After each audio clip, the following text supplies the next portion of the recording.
Hi, everybody. Welcome to English Digest. I'm Tom. Hi, I'm Stephanie. We're going to continue to talk about the history of pet food in today's program. This program might be of special interest to some of you out there who actually have pets. If you live in cities like Taichung and Taipei, it might be difficult to keep a pet in your apartment. But if you live in the countryside, if you live on a farm, you probably have pet dogs and pet cats all over the place. Yeah, it's easier, isn't it?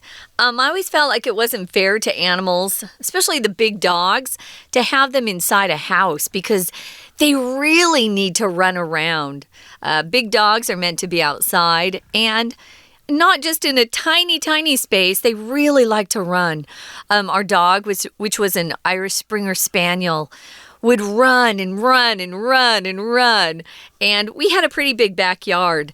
And I couldn't imagine what he'd do if he didn't have a place to get out all that energy. He had a lot of energy. So we're going to continue talking about today's pet food industry. What are pets eating today? What's for sale? And also, the most interesting part for me was what animals really like, what appeals to them, and how it's different from people. So we're going to get started by reading today's article.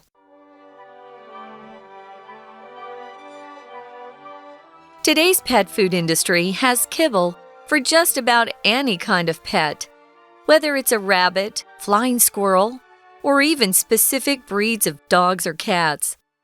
And our animals seem to be in love with their kibble, despite the fact that it doesn't look even slightly appealing. This is because of the addition of palatants, or ingredients that make pets want to eat the food. Many pet food companies have entire departments dedicated to this objective. The reason for such careful attention has to do with the competing preferences of us and our animal friends. The smells that appeal to dogs and cats are vastly different from those we enjoy. As carnivores, they're attracted to odors like rotting meat, vomit, or even stinky socks, all of which humans find disgusting. Thus, commercial pet food companies have to carefully calculate scents and flavors so that they're tempting enough for cats and dogs to eat, but not too foul for humans to cope with. The problem is that their palatant-loaded products can be so addictive to our pets that they might prefer dry kibble to natural foods that are fresher and more nutritious. This potential for addiction, combined with the successful marketing of commercial pet food over the last century, has led us to where we are today. Most pet owners now rely solely on commercial pet food products. But just as we have started to pay more attention to what's in our own food, it's worth taking a second look at our pets' diets too. In the end, we might find that the meat and table scraps we once tossed them were possibly more appropriate. Okay, let's continue to talk about our lesson for today, or at least continue to talk about this particular topic, pet food, the history of pet food, the past and the present of pet food. And remember last time we talked about how pet food became commercialized and how companies started manufacturing it. And of course, we had pets at home and stuff like that. We stopped feeding them table scraps and we stopped letting them kill rats and things on their own. But I think they still do that anyway.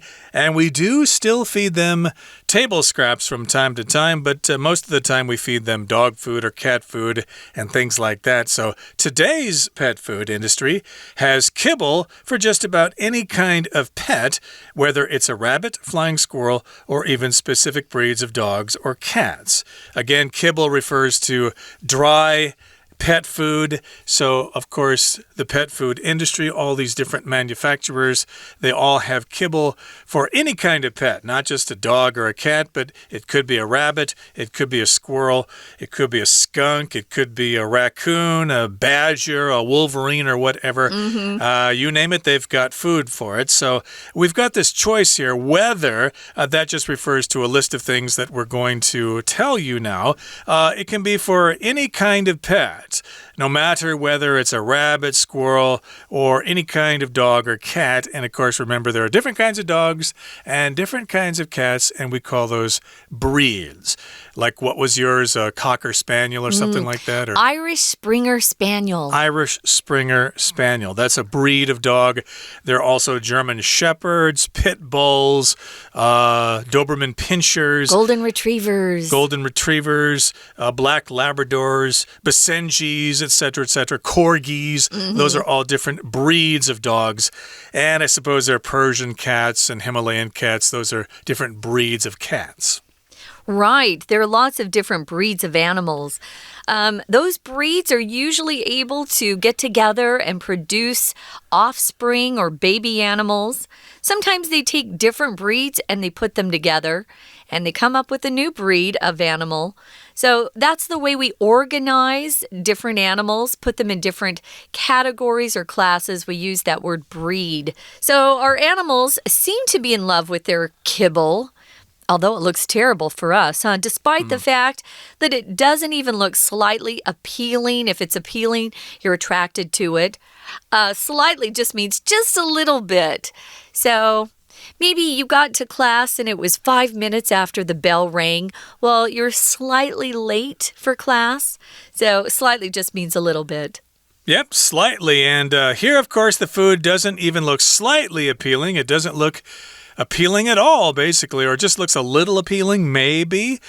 This is because of the addition of something called palatants, or ingredients that make pets want to eat the food. Now, I must confess, before our lesson today, I had never heard of this word palatants. Neither had I. So I wouldn't spend too much time trying to memorize this word. Basically, it's just an ingredient or ingredients that are put in the food, and then those things make the pets want to eat the food. I suppose this word might be related to the word palate, I suppose. If you have a good palate, of course, that refers to a good appetite, or you have good taste in food. So that's probably what it's related to. Palate is more common, but again, I had never heard of this word palatant before. Yeah, you can memorize palate, guys. You'll see that a lot, hear it a lot. Chefs are known for having good palates, good taste buds. They put good things together. And also the word palatable is a word we use quite often. It's an adjective. Palatable means it's tasty. It's something that you can eat. But palatants, no, don't waste any time on that word. So many pet food companies have entire departments dedicated to this objective, or making the pet food very palatable for the pets, something that the pets would enjoy eating. Entire departments. Can you even imagine? The reason for such careful attention has to do with the competing preferences of us as people and our animal friends. We like very different smells and tastes. And so those departments that work for food companies that work on making the kibble palatable also have to make sure they don't make it so tasty for animals that it makes people want to throw up when they have to feed their animals some of this food.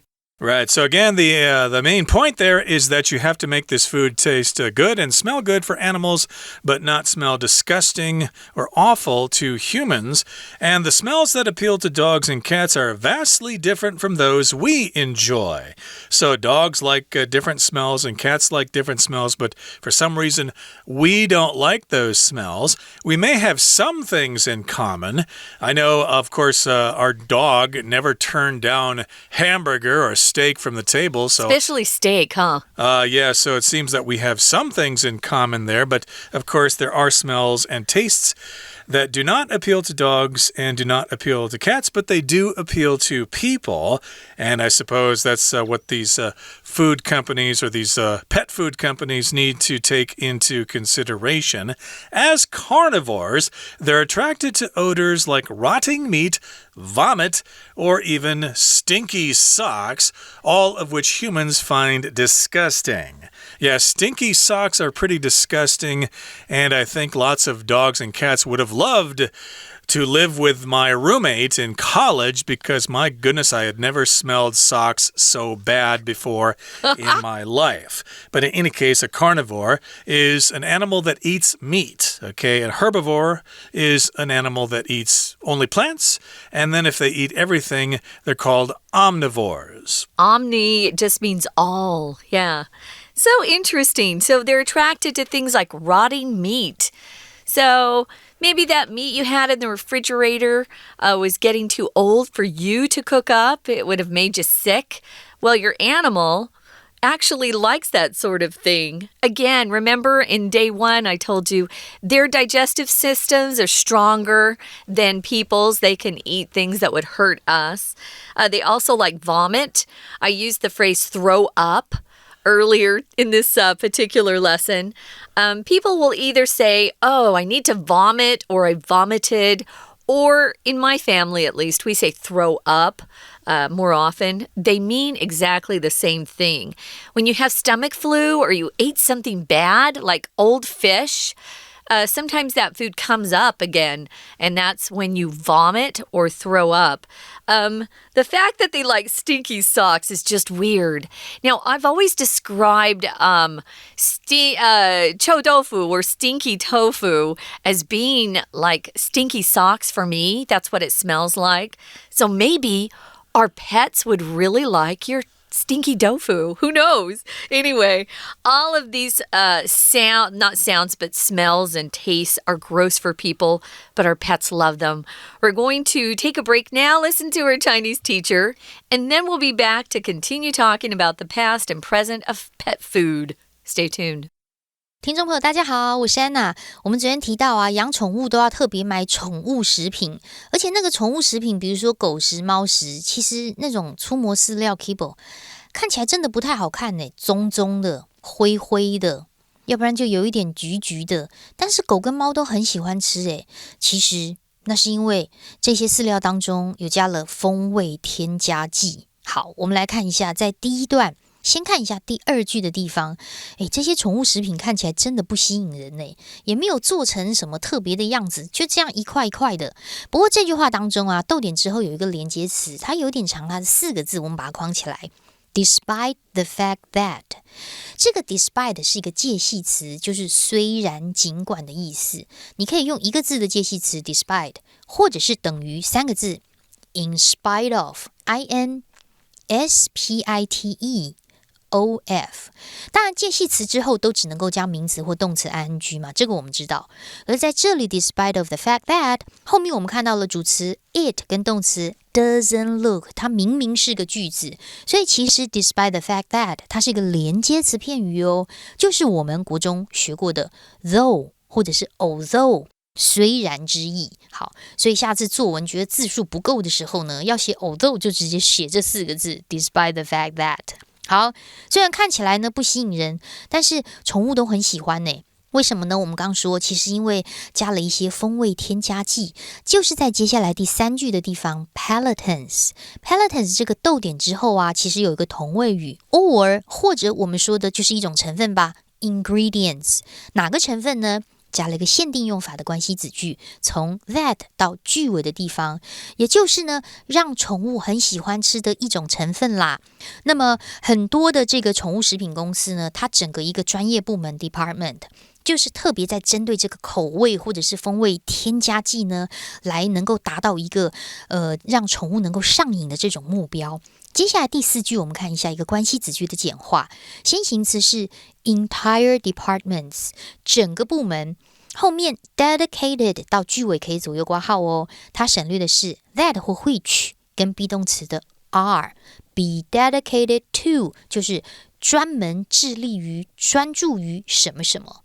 好，所以既然是这样子的话呢，那个食物的气味就很重要。可是关键是这样子的，会吸引狗跟猫的一种气味，跟我们人喜欢的气味是不一样的。因为狗跟猫是吃肉的、吃荤的动物嘛，所以他们会喜欢一些腐烂的肉啦、呕吐物啊、臭袜子啊这些气味，但是是人类很讨厌的。所以也就是说呢，宠物食品公司它必须在这个气味上做一些斟酌。好，我们来看一下第2段。第一句要先特别注意一下，有2个关系子句。第一个关系子句呢，先行词是前面的 the smells 这些气味。That 到后面的 cats 是限定用法的关系子句，中间的 appeal to someone 就是吸引某人事物的意思。所以我们刚刚说，吸引狗跟猫的气味跟人类我们所喜欢的差超多的耶。后面 those 跟最后面2个字 we enjoy 要特别小心哦。在这里的 those 指的是 the smells这些气味，哪些气味呢？ We enjoy 也就是我们人类所喜欢的。不过这里的 those 要特别解释一下，如果同样一个句子当中，我们已经出现过了一个名词叫做 smell， 那么同样句子当中再出现它的时候，就要用代名词啦。如果是单数，用的是 that， 如果是复数，则用的是 those。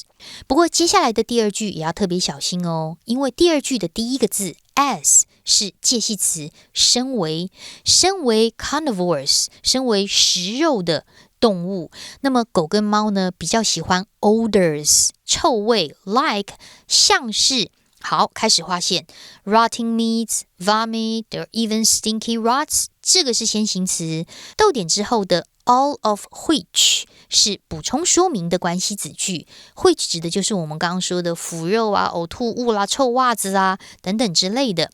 所以从逗点之后的 all 到句尾要左右括号，是补充说明的关系子句哦。We're going to take a quick break. Stay tuned. We'll be right back.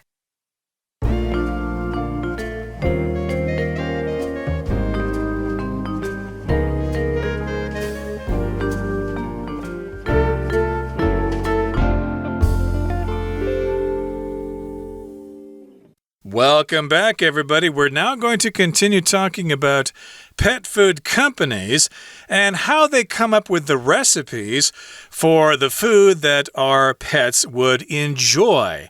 Now, remember, we just mentioned the fact that animals are carnivores. They eat meat, so they like the smell of rotting meat. They like the smell of vomit.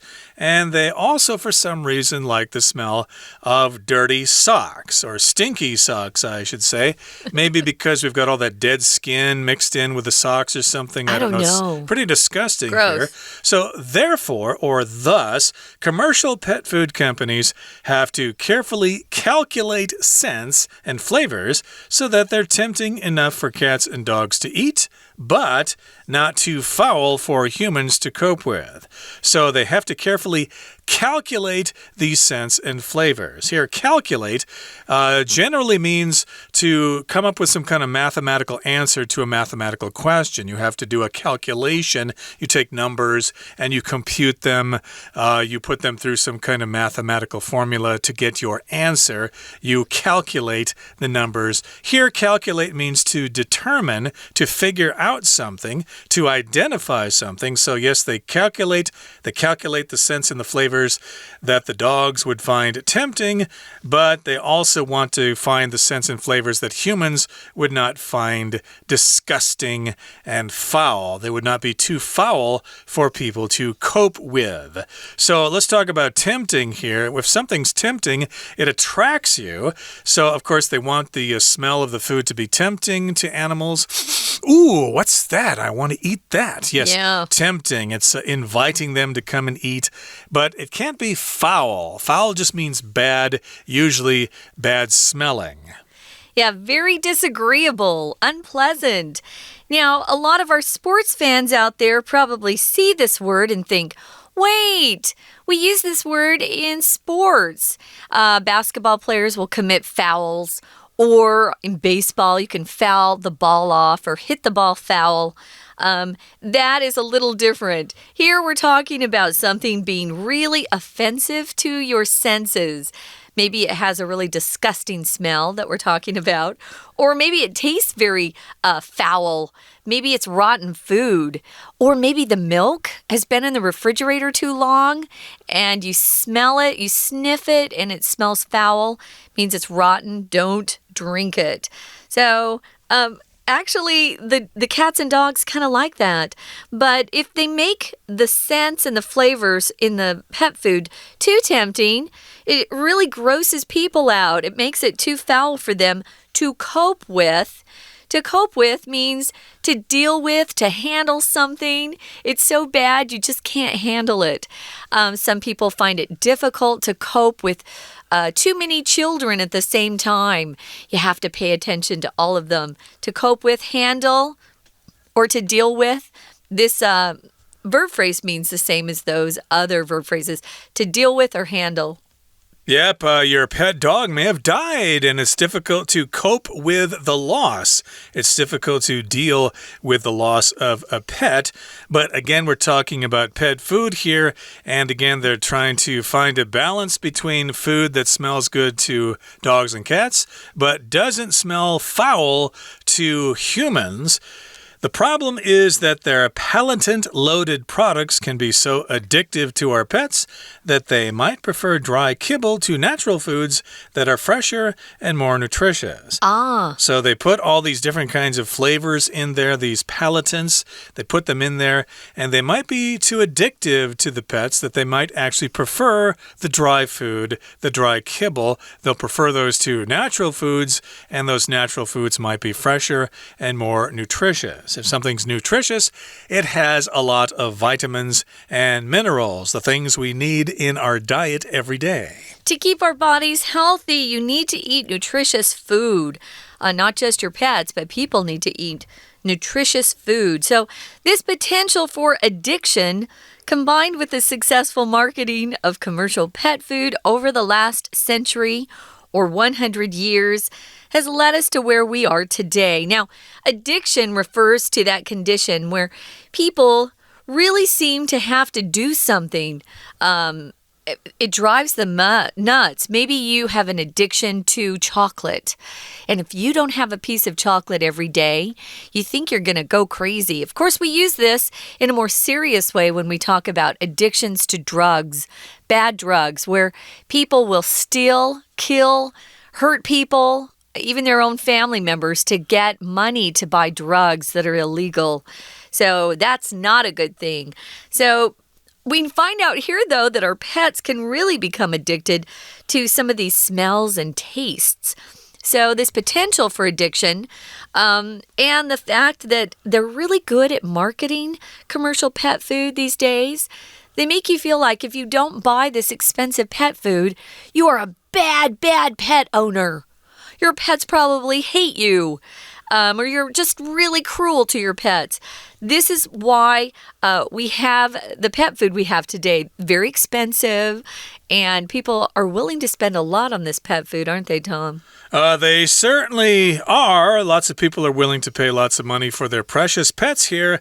So, of course, most pet owners now rely solely on commercial pet food products. They rely on them only.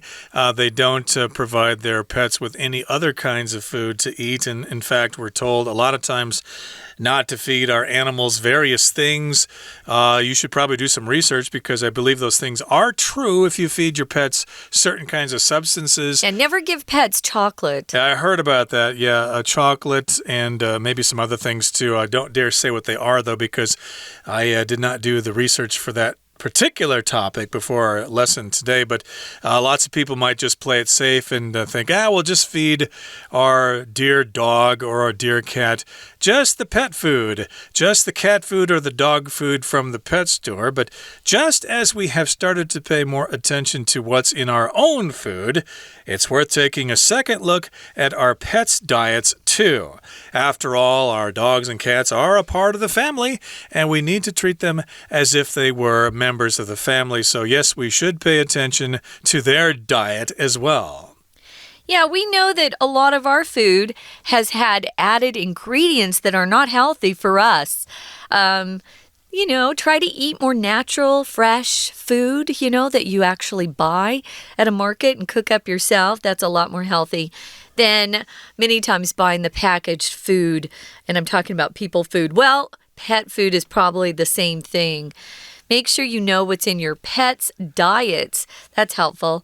So in the end, we might find that the meat and table scraps we once tossed them were possibly more appropriate. We had Mav, our dog, for 19 years, and we fed him table scraps all the time. So I think he had a pretty good life and he was happy. So make sure that whatever you're feeding your pet is helping them and not hurting them. Sometimes it means, spending a few extra dollars, and sometimes it means looking for healthier, more nutritious food that even what these packaged foods have in them. So just take a closer look. Indeed. And, of course, I think the key phrase there is natural foods. So, yeah, table scraps are probably natural foods. It's probably okay for them to eat that. And remember, every time you get sick, and you're going to throw up, you're going to vomit or something, bring along a little bucket or something. No. And throw up into that, and then give it to Fido. No. Give it to Spot and see if they eat it. They might actually enjoy that. But that's gross, I don't think anybody, Tom. Yeah, that's pretty disgusting. I don't think anybody would do that in their right mind, but it's just kind of a little joke there because we did mention earlier that animals like vomit for some reason. Yeah, That's sometimes they really come weird. over and lick it up.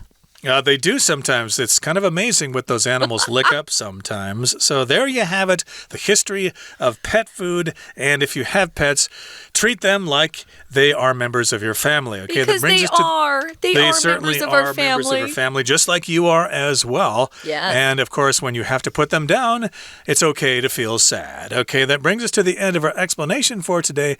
It's time now to listen to our Chinese teacher. 好，所以我们刚刚说啦，既然气味不同，假设我们是让狗跟猫都很喜欢的气味，可是人就不喜欢，所以根本就不想要打开那个宠物的食品包，甚至不想要倒出来，这样不行。所以宠物食品公司呢，他们就会去计算这些气味跟口味，这样子的话，狗跟猫喜欢，但是呢，我们人类还可以处理。可是问题就是说呢，这种充满风味添加剂的产品会让宠物上瘾，导致呢他们会比较喜欢这些干饲料，反而不喜欢新鲜的食物哦。好，所以我们刚刚说 kibble 这种干饲料呢是可能会成瘾的。那到底对宠物来说是好还是坏呢？可是很多的宠物主人其实都蛮依赖这样子的一个 kibble， 因为它可以放很久。但是我们还是要关注一下食物当中的成分，要检视一下宠物的饮食是不是真的要用这种干饲料，还是应该要吃新鲜的食物呢？最后这一段请注意一下第三句中间逗點之后 It's worth doing something，某一件事情是值得的，这个片语这个句型很好用。Taking a second look at our pet's diet too， 什么事情也是值得的呢？重新检视一下宠物的饮食，这件事也是很值得的哦，它才能够让你喜欢的狗狗或者是喵咪更健康。以上是我们今天的内容，我是安娜，我们下次见。That's it for today, everybody. Thank you so much for joining us. And yes, indeed, do feed your pets the right kind of food. We want your dog or cat to live for a very long time. And indeed, don't just let them go when you move house. From all of us here at English Digest, I'm Tom. I'm Stephanie. Goodbye. Bye.